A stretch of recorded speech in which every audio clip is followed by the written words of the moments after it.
வணக்கம் மக்களே, சற்று முன் கிடைக்கப்பட்ட தகவல் ஒன்று வெளியாகி இருக்கிறதா? எடப்பாடி பழனிசாமிக்கு செங்கோட்டையில் வைத்த புதிய செக்கா? பாஜகவோடு நிலவக்கூடிய சிக்கல் என்ன? வாங்க வெளியே முன்பாக்கலாம்.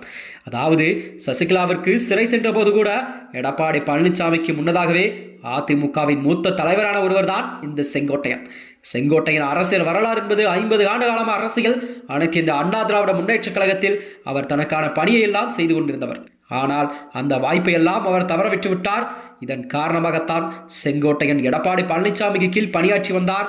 ஆனால் கருத்து வேறுபாடு காரணமாகவே வெளியே செங்கோட்டையன் விஜயின் தாவைக்காவில் இணைந்தார். அதன் பிறகுதான் அவரது ஒவ்வொரு நகர்வுமே எடப்பாடிக்கு ஒரு மிகப்பெரிய சிக்கலாகும் வகையில் செங்கோட்டையனின் அடுத்த கட்ட நகர்வு எல்லாம் எடப்பாடிக்கு பெரிய சிக்கலாகும் தலைவலியாகவும் தான் இருக்கும் வகையில் செங்கோட்டை நகர்வு இருக்கும் என்பதை அரசியல் வியூகம் எல்லாம் வகுக்கப்பட்டிருக்கிறதா? அதாவது ஏனெனில் நடிகர் விஜய் தலைமையில் புதிய கூட்டணி உருவாக இருப்பதால் தகவல் வெளியாகியுள்ளதாம். இந்த கூட்டணியில் பன்னீர்செல்வம், டிடிவி தினகரன் சேர வாய்ப்பு இருப்பது அதிகமாக பார்க்கப்படுகிறதா? அப்படி இணைந்தால் கண்டிப்பாக அதிமுகவிற்கு வர வேண்டிய கணிசமான வாக்குகள் கூட பிரிந்து தாவைக்காவிற்கு செல்ல வாய்ப்புகள் ஏற்படுத்தும். அத்துடன் கணிசமான இடங்களில் வெற்றி வாய்ப்பை கூட அதிமுக நழுவக்கூடிய சூழ்நிலை கண்டிப்பாக தமிழகத்தில் 2026 உருவாகும் என்பதை கண்டிப்பாக அந்த வியூகம் வகுக்கப்பட்டிருக்கிறதா? அது மட்டுமின்றி பாஜகவை தவறிவிட அதிக வாய்ப்பு ஏற்படும். இதுதான் நடைமுறை சிக்கலான காரணமாகவும் பார்க்கப்படுகிறதா? தமிழகத்தில் அடுத்த ஆண்டு ஏப்ரல் மாதத்தில் நடைபெறும் இந்த சட்டமன்ற தேர்தல் ஒவ்வொரு அரசியல் கட்சிகளும் தயாராகி வருகிறது. அதாவது தேர்தலுக்கு இன்னும் சில மாதங்கள் மட்டுமே இருக்கும் நிலையில்தான் கூட்டணியை பலப்படுத்த புதிய வியூகங்கள் எல்லாம் அனைத்து கட்சிகளுமே கையாண்டு வருகிறதா?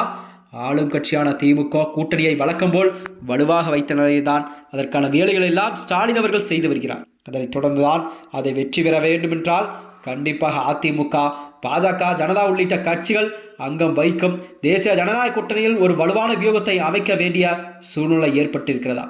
ஏனெனில் 2018, 2019, 2020, 21, 24 ஆகிய ஆண்டுகளில் நடந்த தேர்தலில் ஒரு பெரும்பாலும் திமுக கூட்டணியே வென்று வருகிறது.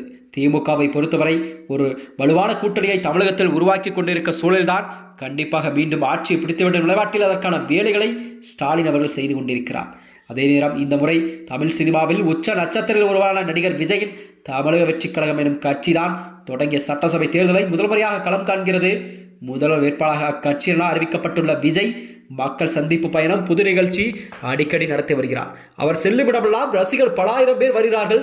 அது ஓட்டமாக மாறுமா அல்லது அப்படியே வேடிக்கை மட்டுமே பார்த்து செல்வார்கள் என்ற மக்கள் நிலையில் ஒரு கேள்விக்குறியாக இருந்து வருகிறது. அதாவது தமிழக வெற்றி கழகத்திற்கு வாக்கு சதவீதம் என்பது நடுநிலை வாக்காளர்கள், இளைஞர்கள் வாக்காளர்கள் என்பது கண்டிப்பாக தாவேக்கா பக்கம் அதிக வாக்கு சதவீதம் இந்த முறை கண்டிப்பாக உயரும் என்பதை கருத்து கணிப்பெல்லாம் முடிவுகளெல்லாம் தெளிவாக சொல்லி இருக்கிறதா?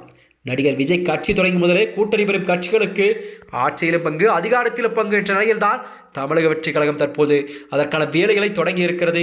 இப்படிப்பட்ட நிலையில்தான் 2026 சட்டமன்ற தேர்தலில் கண்டிப்பாக பன்னீர்செல்வம், டிடிவி தினகரன் ஆகியோரெல்லாம் கண்டிப்பாக செங்கோட்டையின் அடுத்த கட்ட நகர்வால் அவர்களெல்லாம் தாவேக்காவில் இணைக்க அதிக வாய்ப்பு இருப்பதாக பேசப்படுகிறதா? மேலும் இது போன்ற வீடியோக்களை தெரிந்து கொள்ள நமது சேனலை மறக்காமல் சப்ஸ்கிரைப் செய்து கொள்ளும். நன்றி, வணக்கம்.